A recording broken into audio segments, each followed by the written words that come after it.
La vérité et le mensonge, ce sont deux thèmes de philosophie depuis la nuit des temps. Ah oui, oui, totalement. Ce sont des thèmes passionnants. Et d'ailleurs, je trouve intéressant peut-être d'en revenir à la définition du mensonge, parce que c'est vrai que c'est quand même quelque chose d'assez complexe. Moi, j'ai tendance à dire, commençons toujours par passer du carnet, quel dictionnaire, à l'incarné. Comment on incarne le mensonge?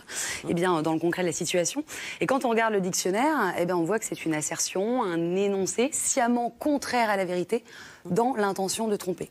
Et du coup, ce que je trouve intéressant, c'est de dire de quoi on parle. Quand on parle du mensonge, eh ben, on parle d'abord de quelque chose qui parle, qui relève du langage, de ce qui est dit. Si vous pensez à la chanson Les paroles d'Alida Delon, sous-entendant qu'il ment.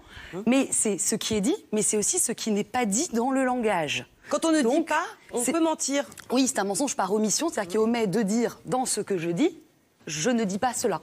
Et là, c'est un mensonge systématiquement. C'est un mensonge, parce que parfois, on s'arrange avec la vérité, pour le coup, en disant « bon, je ne l'ai pas dit, mais je n'ai pas menti ». Il y a une distinction, du coup, de degrés qui est assez intéressante, mais je crois que soit quand on ment en taisant les choses ou on ment en les disant, quoi qu'il en soit, cela relève d'un jeu de l'esprit et de la conscience. Et mens, mensonge, ça vient de, justement, l'esprit, l'imagination.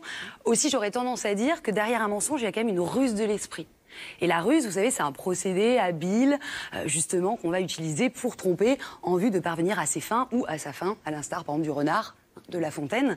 Et il y a quelque chose d'intéressant, et là, vous pourriez tout de suite me rétorquer qu'il y a aussi des mensonges qui n'ont pas l'air de faire œuvre d'une grande habileté de ruse.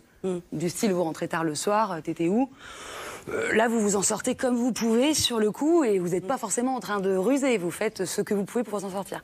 Et du coup, ce qui est intéressant, c'est qu'il y a vraiment une différence, je pense, de degré entre, effectivement, est-ce qu'on ment pour s'en sortir soi ou est-ce qu'on ment pour tromper l'autre? Est-ce qu'on ment à un enfant, par exemple? On ment pas à un enfant de la même façon qu'on ment à votre collègue qui vous demande où est le dossier de Bernard et que vous savez qu'il doit le rendre. On ment pas de la même façon à un patient. Et on ne ment pas non plus de la même façon à un conjoint. Et je terminerai juste sur ça. Entre conjoint jusqu'à conjoint, il n'y a pas grand-chose. C'est un peu mensonge.